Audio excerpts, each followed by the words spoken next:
Hello, hello. अस्सलाम वालेकुम। हाँ जी भाई, शौकत बोल रहा हूँ। हाँ भाई। हाँ, वो क्या है कि वो फोन जो है ना डिस्चार्ज होकर स्विच ऑफ हो रहा है, इस वजह से अच्छा मैंने अच्छा। कहा। हाँ हाँ, जी तो शौकत भाई, सब खैरियत? जी जी, कहाँ तक पहुँचे थे आप? हाँ भाई, मैं ये कह रहा था कि आपने कि इल्ज़ाम तकलीफ के आपका बारे था, में। एतराज़ आपका जी था कि अहले हदीस भी भाई जो तकलीद होती है तकलीद करते हैं, जी जी जी, हाँ हाँ, यही यही बिल्कुल। है ना। तो हाँ यही मैं आपको बताना चाह रहा हूँ कि तकलीद जो है भाई, तकलीद उस अमल का नाम है कि किसी भी गैर नबी की बात को बिना दलील के मान लेना, उस अमल का नाम भाई तकलीद है। तो याली जो गैर नबी तकलीद की है बात बिना को। दलील के बात मानने वाली, ये तो ना अच्छा हमारे हनफी भाई करते हैं ना हम लोग करते हैं। इस दुनिया में कोई तकलीद करता ही नहीं है, सबके सब गैर मुकल्लिद हैं। अच्छा, कैसे? हम्म। अब जैसे फॉर एग्जाम्पल इमाम अबू हनीफा रहीमुल्लाह के नज़दीक जो बच्चों को जो दूध पिलाने की मुद्दत होती है वो थी 2.5 साल, लेकिन अल्लाह ताला कुरान में कहता है 2 साल। लेकिन जो हनफी भाई लोग हैं वो लोग इमाम अबू हनीफा रहीमुल्लाह की बात को छोड़ के अल्हम्दुलिल्लाह भाई कुरान की बात मानते हैं। तो इससे साबित होता है कि बिना दलील के वो लोग इमाम अबू हनीफा रहीमुल्लाह की भी बात को नहीं मानते हैं, यानी कि वो उनकी भाई जो तकलीद है वो करते नहीं है, वो खुद गैर मुकल्लिद है। और इमाम अबू हनीफा रहीमुल्लाह के नज़दीक जो जो हम लोग की औलादे पैदा होती हैं उनका हम लोग अकीका करते हैं। अकीका करना उनके नज़दीक भाई ये बिदअत था, लेकिन आज मेरे भाई हनफी आलिमों के बच्चे पैदा होते हैं तो वो उनका अकीका करते हैं। तो इससे साबित होता है कि वो बिना दलील के इमाम अबू हनीफा रहीमुल्लाह की कोई बात नहीं मानते हैं। इमाम अबू हनीफा रहीमुल्लाह के नज़दीक जो शव्वाल के रोजे होते हैं 6, वो रखना साबित ही नहीं था, बिदअत था। लेकिन आज तमाम हनफी आलिम कहते हैं कि नहीं, शव्वाल के 6 रोजे रखना ये अल्हम्दुलिल्लाह साबित है और ये अल्लाह के नबी की सुन्नत है। तो कोई भाई इमाम अबू हनीफा रहीमुल्लाह की बिना दलील की बात को नहीं मानता है। तो भाई ना तो तकलीद आप करते हैं ना हम करते हैं, आप भी गैर मुकल्लिद हो हम भी गैर मुकल्लिद हैं। तो यहाँ पे झगड़ा ये है कि आप लोग अपने आप को भी धोखा देते हो और आवाम को भी धोखा देते हो कि हम तो मुकल्लिद हैं, हम तो मुकल्लिद हैं। कोई मुकल्लिद नहीं है, किसी के पास इतना फालतू टाइम नहीं है कि बिना दलील के आग बंद करके कोई की बात मान लेगा। तो सबके एक पास बात कोई ना कोई बताओ, दलील है। इतने मसले होते हैं दुनिया में, इतने मसले पेश आते हैं सुबह से शाम तक इंसान के। नहीं, बहुत सी जगह वो हमारे वहाँ पढ़ता है। पेश नहीं आते, आपके वहाँ सारे मसले पेश आते हैं। नहीं नहीं, तो दुनिया के अंदर तो बहुत से काम होते हैं, झगड़े होते हैं, फसाद होते हैं, उसके अंदर शरई रहनुमाई ली जाती है, बड़े उलमाओं से पूछा जाता है। तो ये फिर तकलीद अगर नहीं करते, नहीं पूछते, तो तुम खुद क्यों तहकीक नहीं करते उस पर? बस यही आपको मैं समझाना चाह रहा था मेरे प्यारे शौकत नहीं भाई। नहीं, क्यों नहीं इस्लाह की पूछते? नीयत से आपको समझा रहे हैं, कोई मेरा बहस करने का मूड नहीं है, कोई आपको जलील करने का मूड नहीं है। उलमाए नहीं दीन नहीं से पूछना, आलिमों से पूछना, ये इल्म हासिल करना है। अगर नहीं हम नहीं, तो किसी से कोई ये चीज तो अहले पूछेंगे तो इल्म नहीं, हासिल ये तो करेंगे, सुन्नियों का, ये तो तकलीद हम नहीं सुन्नियों का करेंगे। तरीका है। नहीं, सुन्नियों का तरीका है ये तो, कि उनके बात को पूछना, बगैर दलील के अमल करना, ये तो अहले सुन्नत वल जमात का है। तुम तो खुद की करते हो ना तहकीक। तुम भाई तो ये कहते बहुत हैं बात हमारी झूठ है, तहकीक है। बिना दलील की कोई किसी की नहीं मानता है ना, बात तो ये है। तकलीफ का मतलब ही अगर यही होता है, बगैर दलील की बात को मान हाँ, लेना। ये भाई हनफी उसूल की जो किताब है उसूले अच्छा। अल खरकी, ठीक, और भाई ये मुसल्लमत नहीं नहीं सबूत, मुसल्लमत नहीं सबूत नहीं, में आता है कि जो तकलीद है उस अमल का नाम है कि किसी गैर नबी की बात को बिना दलील के मान लेना, इस सोच से कि उसके पास कोई ना कोई तो दलील होगी। तो ये तो आपकी हनफियों की जो उसूल की किताब है उसमें तारीफ लिखी हुई है। और नहीं अल्लाह नहीं, ताला ने तुम एक उसको नहीं भी मानते। आयत में ये नहीं कहा है मेरे प्यारे भाई कि बिना दलील के तुम लोगों की बात मान लो, बल्कि अल्लाह ताला तो कह रहा है कि उनसे दलील मांगो। हाँ तो अच्छा बुरहानुकुम इन तुमकुम सादिकीन, अगर तुम सच्चे हो तो उनसे दलील लो। तो अल्लाह ताला कह रहे अच्छा। हैं दलील लो, और हनफी लोग कह रहे हैं कि नहीं, हम बिना दलील वाली नहीं तकलीद नहीं, तो करेंगे। नहीं नहीं, चलो हमने तो कर ली, तुम तहकीक करते हो, नहीं, ये कुरान आपने पढ़ते भी हो, नहीं इसके की अंदर ना, बात मात्राएं तो हैं। यही है। आप बिना दलील वाली कौन सी तकलीद आपने की आज तक, बताइए। तो हमने तो कभी किसी से पे इख्तिलाफ किया ही नहीं। हमने तो कहा ही नहीं कि भाई तहकीक करना जरूरी है। हमने हमारे नहीं मोतबर नहीं, जो वो अलीम है, तहकीक करना जरूरी है जैसा कि नहीं चार जरूरी इमाम है, है, ये मेरी दूसरा बात टॉपिक सुनो। है। आपने तुम तकलीद समझ की नहीं कि नहीं रहे हुई आप। तो बताइए मेरे तक, प्यारे भाई। तकलीद हम करते हैं, करते क्यों नहीं? हम तो कैसे अहले तकलीद सुन्नत करते वल हैं जमात की मतलब? तकलीद, हमें इमाम आजम अबू हनीफा रहमतुल्लाह ताला की तकलीद करते हैं। कैसे इसमें कोई करते हैं मसला तकलीद जरूरी आप? थोड़ी हो गया। मेरी बात सुनो कि भाई इमाम आजम की केवल करनी है, हमें कई कई अरे मसला अल्लाह पेश के आता है, इमाम बंदे, ये शाफी आप की अपने तकलीद आप को कर लेते धोखा हैं। दे रहे हो। कैसे तकलीद करते हो इमाम आजम की आप? नहीं तो यही तो मैं बता रहा हूँ, हम तो चारों इमाम में से किसी का कौल मान सकते हैं। हमारे लिए तो मौत पर सबसे बेहतर तो इमाम आजम अबू चारों हनीफा इमाम को आप रहमतुल्लाह छोड़ ताला। दीजिए, आपके वहाँ है नहीं, तकलीद इमाम ही शख्सी, तो वो यानी कि समझाते एक हैं, शख्स की कुरान और तकलीद, हदीस का यानी कि निचोड़ इमाम जो अबू है वो हनीफा इमाम रहमतुल्लाह की आजम है। तकलीद। मैंने एक बात बताइए, आप ये इतनी बात हमें बता रहे हैं कि हम बगैर बगैर दलील की हम तकलीद करते हैं। मैं भी मानता एक हूँ इस चीज मिनट, को करते हैं, आपको हम बता रहे हैं मेरे लेकिन प्यारे तुम भाई। नहीं करते। देखिए मसला हम जो यहाँ पे हार जीत का नहीं है, ठीक है? आप हमको हरा दें, हम आपको हरा दें, उससे कोई फायदा नहीं होना है। यहाँ मसला है कि दीन को भाई हमें समझना है, ठीक? आप तो समझने के लिए तो मैं आपसे आप पूछ रहा हूँ, आप आप बताइए एक ये बात अपने आप को। को धोखा दे रहे हैं कि आप इमाम अबू हनीफा रहमुल्लाह की भाई तकलीद करते हो। फॉर एग्जाम्पल, आज की तारीख में अगर आपके पास कोई मसला पेश आ जाए कि व्हाट्सअप भाई हम चलाएं कि ना चलाएं, तो यहाँ पे आप आज के दौर के जो आपके आलिम है उनकी तकलीद करोगे। इमाम अबू हनीफा रहमुल्लाह के पास तो जाओगे नहीं पूछने, क्योंकि उनके दौर में तो व्हाट्सअप था नहीं। तो आप आज के लोगों के मुकल्लिद हो। इमाम अबू हनीफा रहमुल्लाह से तो दूर दूर तक आपकी कोई कोई लेना देना ही नहीं है। ना उनकी कोई तो किताबें मौजूद नहीं है, नहीं, ना तो उनकी मेरे तालीम हिसाब मौजूद है। तो एक बात बताइए, आज इस्लाम क्या है? तो इसका मतलब क्या है कि इस्लाम इस्लाम अल्लाह ताला ने नाजिल किया। जो इस्लाम में अल्लाह अगर चाहता तो उसी जमाने में बना सकता है चीजें। तो देखिए अल्लाह ताला ने जो आसमानी दीन को नाजिल किया वो कुरान और हदीस है, वो खुद एक दलील है। आप समझ रहे हैं? अल्लाह ताला, हाँ तो अल्लाह ताला ने दौर बनाया है, ये जमाना किसने बनाया? अल्लाह ने पैदा किया। जब अगर वही तो चाहे सुन जब तो लीजिए मेरे कादिर है ना प्यारे इस भाई, चीज पे। आप बात लेकिन समझे नहीं, आप टॉपिक से भटक रहे हो। जमाने के हिसाब से जमाने के हिसाब से दीन हमारा भाई उसमें उंगली हम नहीं करेंगे। दीन हमारा था कयामत तक एक ही दिन रहेगा, आसमानी दीन कुरान और हदीस। बहुत इतना इस दीन को इतना कट्टर नहीं बनाया कि टूट जाए। इस्लाम को रबड़ की तरह बनाया, जितना खींचोगे उतना ज्यादा बढ़ेगा ही, ये कभी टूटता नहीं। इसमें हर मसले का जवाब दे उस इस्लाम को खींचिए ना, बिल्कुल खींचिए, लेकिन इस्लाम में कोई चीज नई चीज डाल के उसको ना खींचिए। तो एक बात बताइए, संगमरमर लगाना क्या है? मस्जिद में ऐसे एयर कंडीशनर लगाना क्या है? ये ट्यूबलाइट बल्ब जलाना ये सब क्या है? पहले जमाने में रसूलुल्लाह के जमाने में थे नहीं ना। जरूरत है ना, जरूरत। तो जरूरत तो आज की जरूरत ही है। आज पोस्टमार्टम होता है, तो पहले होता था देखिए ना तो ये सुन्नत है और ना तो ये बिदात है, ये जरूरत है। अच्छा जिस चीज सुन लीजिए शौकत कादरी भाई, मेरे को थोड़ा सा तो बोलने का मौका दीजिए प्यारे भाई। नहीं बोल आप ही रहे, मैं तो सुन रहा हूँ ज्यादा। आपको सुन लीजिए पहले, एक मिनट मेरे पूरा जवाब तो कंप्लीट होने दीजिए। अब जैसे आजकल जो हमारे भाई जो मस्जिद के इमाम साहब हैं भाई, जब वो जमात खड़ी होती है तो वो कहते हैं कि अपने कंधे से कंधा मिला लो और अपनी सफों को सीधी कर लो, और जिन भाइयों के पास फोन हो भाई वो भाई अपना फोन ऑफ कर ले। तो ये क्या है? अब ये कुरान हदीस से तो भाई ये साबित है ही नहीं कि हाँ अपना अपना भाई वो फोन ऑफ कर लीजिए। लेकिन ये एक जरूरत है। क्यों? क्योंकि अगर इमाम साहब नमाज पढ़ रहे हैं और कोई का फोन आ गया तो मतलब सबकी नमाज एक साथ खराब हो जाएगी। तो यहाँ पे इमाम साहब को कहना मतलब ये जरूरी है कि भाइयों अपना अपना मोबाइल ऑफ कर लीजिए। तो अब आप ये नहीं कहेंगे कि ये सुन्नत है या ये बिदअत है, ये जरूरत है। तो कुछ चीजें होती हैं जो दीन में ना तो सुन्नत होती है ना ही बिदअत होती है, वो एक आम तौर पे होती है। उससे ना तो मतलब कोई दीन में कोई चीज दाखिल होती है, ना दीन से कोई चीज हम हटाते हैं। लेकिन जो तकलीद है, तकलीद तो इस्लाम से जुड़ी हुई चीज है ना। ये तकलीद तो एक मेरे भाई एक बहुत बड़ी कमजोरी है, जिहालत है कि आदमी बिना दलील के आसमानी दीन को मानने का दावा करता है, और आसमानी दीन तो हमारा दलील के साथ है।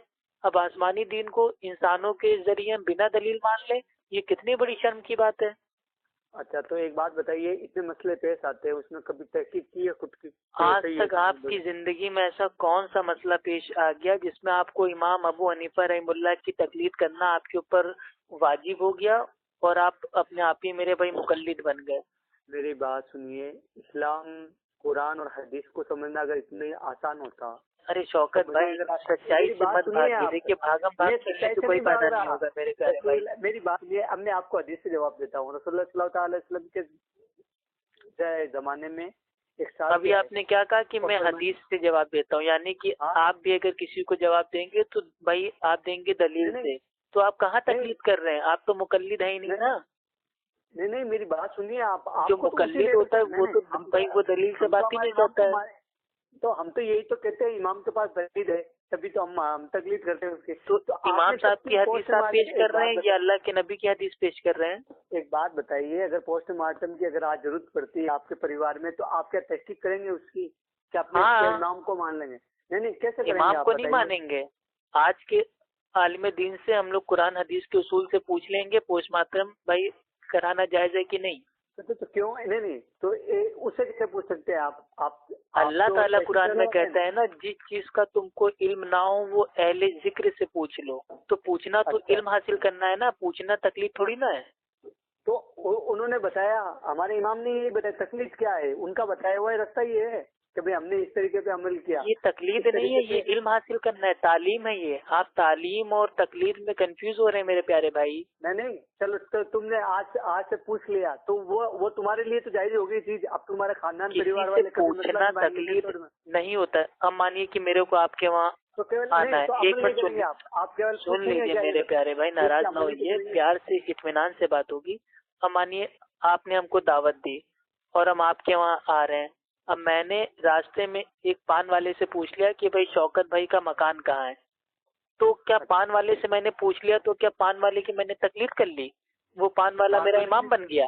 पूछना मतलब इल्म हासिल करना है कि हो सकता है उसको शौकत भाई का मकान पता हो तो वो हमको बता देगा, तो वो उससे इल्म हासिल कर रहे हैं कि शौकत भाई का मकान कहाँ है। पूछना तकलीफ नहीं है।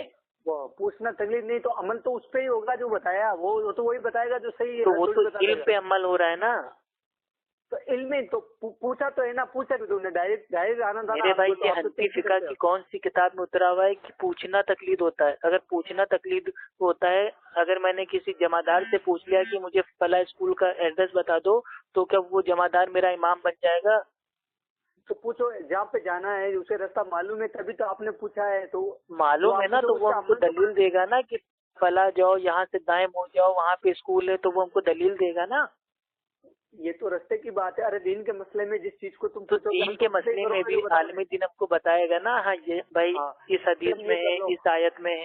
हाँ तो उसे यही पूछो आपके भाई आपको किसने दिया है ये बताने का, क्या आप ये कर सकते हैं? आप क्या कर सकते हैं?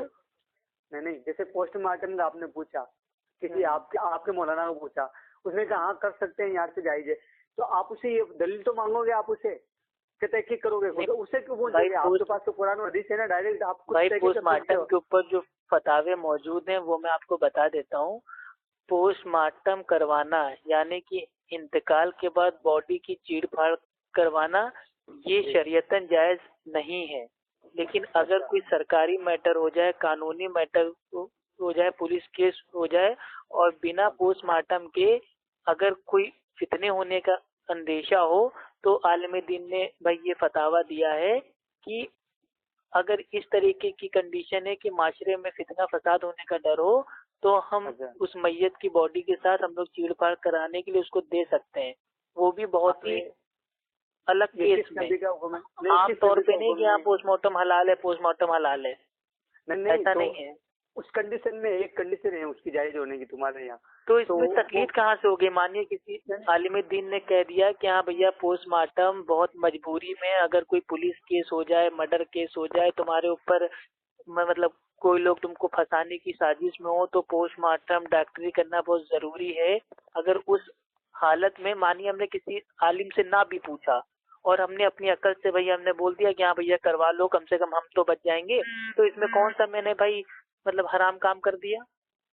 नहीं तो अहले सुन्नत वल जमात वाले मेरे भाई, पुलिस की लाठी जब खोपड़ी के ऊपर होती है ना, तो आदमी आलिम के पास भाई नहीं जाता है फतवा पूछने, वो कहता है भैया पोस्टमार्टम क्या, जाओ इस पूरी बॉडी को चीर फाड़ कर दो, मेरे को बख्श दो। दीन के मसले में अगर कोई अहले सुन्नत वल जमात वाला, अहले सुन्नत वल जमात अहले हदीस है ना, वही तो इतनी देर से आपको बताने की कोशिश कर रहा हूँ। आपके पुराने पीरों के पीर, उन्होंने अपनी किताब गुनियतुत तालिबीन सफा नंबर 166 में साफ साफ कहा है कि अहले सुन्नत वल जमात का एक ही नाम है, वो है अहले हदीस। वो बरेलवियों को तो किसी ने आज तक अहले सुन्नत कहा ही नहीं। मैंने कभी पहले कभी अहले हदीस वो कहा ही नहीं। हम तो खुद ही मानते हैं अहले हदीस वो है जिन्होंने हदीसों को लिखी। तुम अहले हदीस नहीं हो अब्दुल वहाब, नजदीक की तकलीद करने वाले वहाँ भी लोग भाई, हम अहले हदीस नहीं कहते। मैं अल्लाह सुब्हान व तआला की कसम खाता हूँ, मैंने आज तक मोहम्मद बिन अब्दुल वहाब, ठीक है, रहमतुल्लाह अलैह, इनकी मैंने कोई किताब नहीं पढ़ी, ना मैं इनके बारे में कुछ ज्यादा जानता हूँ कि इन्होंने कौन सा फतवा दिया, क्या इनका अकीदा था। मुझे इनसे लेना देना नहीं। मैं ये मानता हूँ कि वो एक दीनदार इंसान थे, उसके अलावा वो क्या था, मेरा उनसे लेना देना नहीं है। आप जानते नहीं, कभी उनको देखा ही नहीं, किताब पढ़ी नहीं, तो आप रहमतुल्लाह अलैह कहते हैं। फर्स्ट बात तो क्यों कहते हैं रहमतुल्लाह अल्लाह? ये तो एक दुआ है ना कि अल्लाह ताला की उनके ऊपर रहमत हो। तुम्हें तो मालूम ही नहीं, तुम तो जानते ही नहीं ना। भाई जानते का मतलब ये नहीं है कि मैंने उनकी जो किताब है, उनकी मैंने किताब से दीन मैंने भाई एक भी नहीं सीखा है, लेकिन मैं इतना जानता हूँ अल्हम्दुलिल्लाह भाई वो तौहीद पे थे, ठीक है। उनके बारे में हमने भाई ये सुना है, उन्होंने इसलिए मैंने उनको दुआ दी है। और मैं ये भी कहता हूँ कि अगर उन्होंने कोई उल्टा सीधा काम किया है तौहीद के भाई वो खिलाफ काम किया है, तो अल्लाह की लानत हो उनके ऊपर। मैं तो यहाँ तक कह रहा हूँ। कहने की जरूरत ही नहीं है ना। नहीं, अगर वाकई वो तौहीद पे थे तो अल्लाह की रहमत उनके ऊपर, अगर वो तौहीद से हट के हो तो अल्लाह की लानत उनके ऊपर। मेरे पास ये दोगलापन नहीं है। तो रहमतुल्लाह अलैह तो आपने कह दिया ना पहले, तो उसमें क्या मेरे भाई, किसी को दुआ देना क्या मेरे भाई क्या कोई हराम काम है? दुआ सिर्फ उसके जो हकदार हो उसके लिए। तो इमाम अबू हनीफा रहमुल्लाह भाई, अबू हनीफा रहमुल्लाह के ऊपर अल्लाह सुब्हान व तआला भाई वो मतलब अपनी रहमत को नाजिल करे, उनके ऊपर रहम करे। तो ये तो दुआ हम सबको देते हैं कि उसका भी इंतकाल हो चुका है, जो हमारे बड़े हैं, हम सबको अदब देते हैं भाई। हम जबरदस्ती का लाल तान हम नहीं करते हैं। नहीं, तो करने से होगा भी क्या? एक बात बताइए, अगर कोई किसी को कुछ गलत कह दे, उससे कहने से कुछ हो जाता है क्या? तो आप लोग तो कहते हो ना यजीद पलीद और पता नहीं क्या क्या, पूरे मुहर्रम में लाल तान भाई करते रहते हो। नहीं, हम तो यजीद को पलीद से कहते हैं, लेकिन हमारे इमाम ने उन्हें काफिर नहीं कहा, यजीद को काफिर नहीं कहा, पलीद से गुनहगार कहा है। गुनहगार में गुनाह में कुछ नहीं है। ठीक है, वो सब बात की अपने से क्या लेना मेरे भाई। अल्लाह ताला है ना, अल्लाह ताला बराबर इंसाफ करने वाला है, ठीक। यजीद अगर हुसैन रजी अल्लाह ताला अन्हु का कातिल हो तो अल्लाह सुब्हान व तआला की 1000 करोड़ लानतें हो उसके ऊपर, मैं तो खुद कहता हूँ। लेकिन अगर कातिल ना हो तो अल्लाह ताला उनके ऊपर भाई वो लालत करने वालों को हिदायत दे। मैंने तौसीफुर रहमान की एक तकरीर सुनी जिसके अंदर उसने कहा है यजीद को है ना जन्नती बताया, यजीद को सही बताया है और इमाम हुसैन को गलत बताया उसने। क्या ये सही मानते हो? भाई शेख तौसीफुर रहमान साहब का जो बयान है उसको पूरा सुन लीजिएगा। उन्होंने साफ साफ भाई क्वेश्चन आंसर में कहा है कि अल्लाह के नबी के प्यारे नवासे उनकी बराबरी, ठीक है, किसी और के साथ करना, एक तो क्या 1 करोड़ भी अगर आ जाए, ठीक है, तो अल्लाह के नबी के प्यारे नवासे के आगे वो चाय पानी कम है। आप समझ रहे हैं, यानी कि उनका कोई मकाम नहीं है। यजीद ऐसे करोड़ों लोग आ जाएं, वो हमारे प्यारे अल्लाह के नबी के नवासे के कदमों की धूल तक नहीं। तो ये हमारा अकीदा है, उनकी कोई बराबरी नहीं है। नहीं, अकीदा तो ये रखते हैं, फिर बाद में आगे फिर बताओ ना आगे क्या कहा। गलत तो इमाम हुसैन ही थे, माज़अल्लाह यजीद सही था, क्यों यजीद की वजह उन्होंने नहीं की। अस्तगफुरुल्लाह भाई, जिसने ये कहा है कि हुसैन रजी अल्लाह ताला अन्हु गलत थे, अल्लाह सुब्हान व तआला की बेशुमार लानत हो उसके ऊपर, चाहे वो मेरा आलिम हो चाहे आपका आलिम हो। आमीन या रब्बुल आलमीन। ये कहते हैं कि यजीद माज़अल्लाह अलैहि अच्छा भाई, अब ये उनकी आलिम का खेल हटाइए। देखिए आलिमों का काम क्या है वो आप भी जानते हो, हम भी जानते हैं। आलिम भी 2 टाइप के होते हैं, एक होते हैं उलमाए हक, एक होते हैं उलमाए सू। तो जो कुरान हदीस की बात बताएगा वो है उलमाए हक, और जो अपने घर का दीन बताएगा वो है उलमाए सू। तो अगर कोई उलमाए सू है उसके ऊपर अल्लाह की लानत हो। अच्छा भाई, आपको मैं ये बता रहा था, जो तकलीद होती है, तकलीद इस दुनिया में कोई करता ही नहीं है किसी की, ये खाली जबरदस्ती लोगों ने अपने ऊपर थोप ली है, वाजिब कर ली है। यही तो मैं पूछ रहा हूँ। एक बात बताओ, अभी तुमने कहा कि हाँ हम पूछ लेंगे, पूछेंगे भी नहीं, अपनी मर्जी से कर लेंगे, तो गैर नबी की खुद के नहीं, परिवार मैं खुद ये की पूछ मायने की रहा हूँ बात को मान सकते हैं? नहीं, जो मैंने परहेजगार आलिम हो। पोस्टमार्टम अगर बिना किसी आलिम से फतवा भाई वो लिए, मैंने अपनी मर्जी से करवा दिया कि नहीं भैया मेरे ऊपर भाई पुलिस केस हो जाएगा, हाँ सर आप इसका पोस्टमार्टम कर दो, तो क्या अच्छा। क्या मैंने कोई मतलब भाई वो उल्टा काम कर दिया, तो हराम भाई काम कर अल्लाह दिया, ताला गुनाह वाला मेरी काम बात कर सुन, दिया? गुनाह वाला कुरान के अंदर अल्लाह ताला तो इंसान से फरमाता है कि ये जो शरीर मैंने दिया उसकी रक्षा करे, उसके खरोज भी ना आने दे, उसको दुख भी ना दे। अल्लाह ताला तो ये हुक्म देता है कि अपने शरीर का हिफाजत करे इंसान।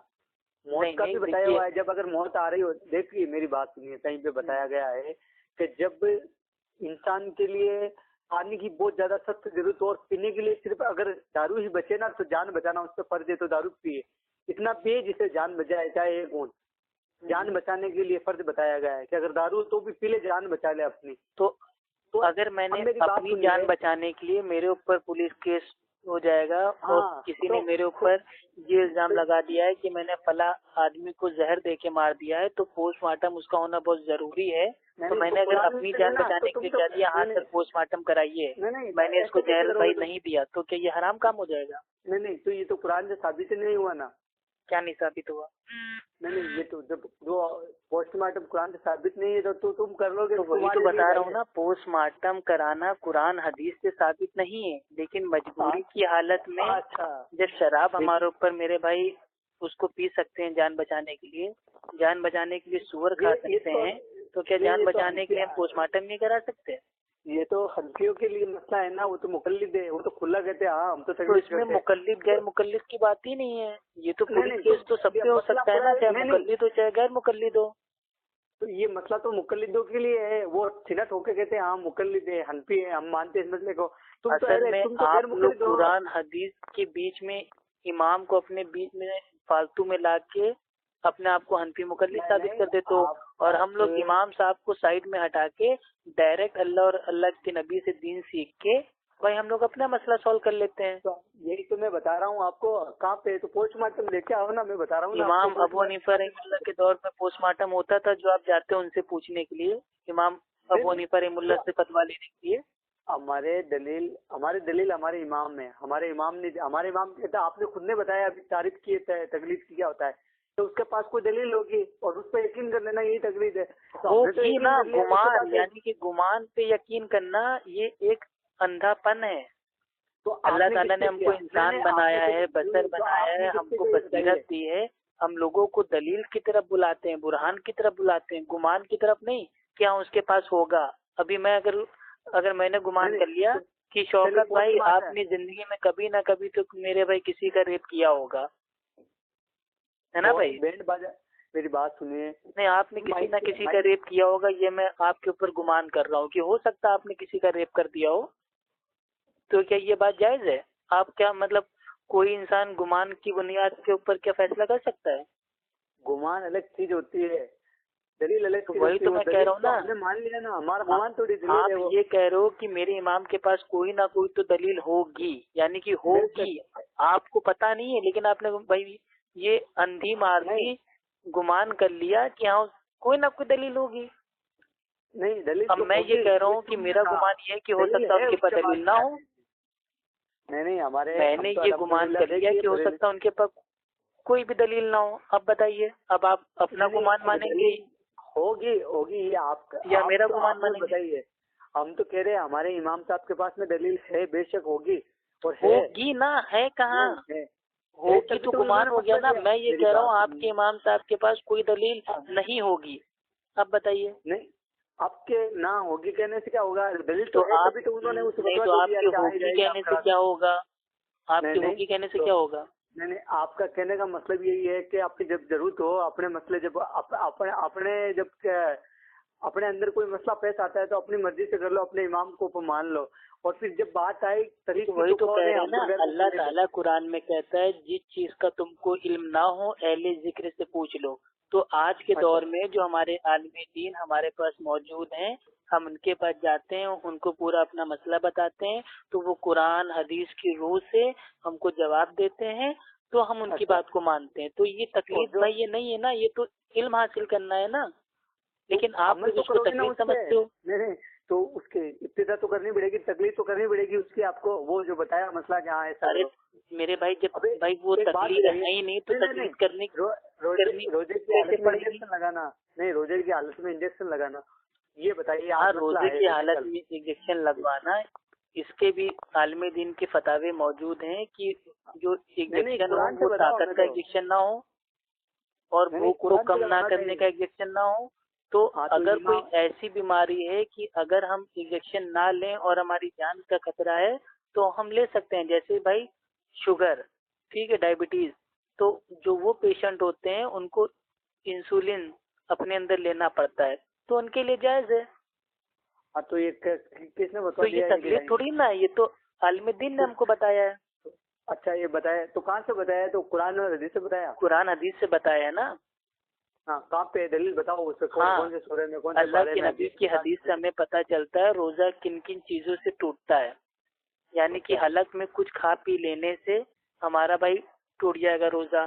तो अगर कोई हम ऐसा इंजेक्शन ले रहे हैं जिससे हमारी भूख कंट्रोल हो रही है और हमें ताकत पहुंच रही है, तो ऐसा इंजेक्शन लेना शरीयतन जायज नहीं है रोजे की हालत में। क्यों? क्योंकि खाने पीने से भी हमको ताकत मिलती है, और नहीं नहीं, तो उसमें अगर हम इंजेक्शन का इंजेक्शन ले नाम तो लेंगे। नहीं आया ना? नहीं नहीं, इंजेक्शन तो नहीं आया ना उसमें, उसमें खाने पीने की चीजों के बारे में आया है इंजेक्शन का। उसूल बयान कुछ कर रहे हैं ना कैसे अल्लाह के कैसे। नबी, किन किन चीजों से रोजा टूटता है, यानी कि खाने पीने से। जब हम खाएंगे पिएंगे तभी तो ताकत हमको मिलेगी। तो अगर रोजे में अगर हम कुछ खाएं पिए ना और ताकत का डायरेक्ट इंजेक्शन लगवा लें तो भी तो रोजा हमारा टूट जाएगा ना। ये नहीं बातें नहीं, खाना। समझने की होती है, इनको समझना पड़ता है। लेकिन अब अगर आप जिंदगी भर मुकल्लिद बने रहेंगे तो कहाँ से दीन समझेंगे। तो ये यही तो तकलीफ तो तुमने कर ली ना अपने इमाम की, उसमें इंजेक्शन अरे नाम तो अल्लाह के था नहीं, बंदे, मैं इंसुलिन इतनी था नहीं। देर से बता रहा हूँ, इस दुनिया में कोई तकलीफ भाई किसी की नहीं करता, ना आपने किसी की तकलीफ की मतलब ये ना मैंने बात किसी की यही है तकलीफ कि की। हम आप नहीं, भी हम गैर पर्दे के मुकल्लिद हो, पीछे मैं भी तकलीफ गैर करते हैं ये मुकल्लिद तो। हूँ। नहीं तुम पर्दे के पीछे तकलीफ करते हो, हम खुले धड़ल्ले से करते हैं हर मसले में। अरे अल्लाह के बंदे, क्योंकि ये पर्दे के पीछे हम कोई औरत थोड़ी ना है जो हम भाई हम पर्दा करके नकाब पहन के अंदर से भाई हम तकलीफ करें। तकलीफ तो दीन कर तो इस्लाम रहे हो में ना है ही तुम। नहीं। देखिए पोस्टमार्टम नहीं है इस्लाम के अंदर, कहीं से साबित नहीं है, पहले नहीं था। आज के दौर में फोटो खिंचवाना, अल्लाह के आईडी नबी ने बनवाना, फरमाया नहीं कि आईडी बनवाना है। तुम्हारी मैयत को ऐसी तकलीफ होती है जैसे जिंदों को तकलीफ होती है।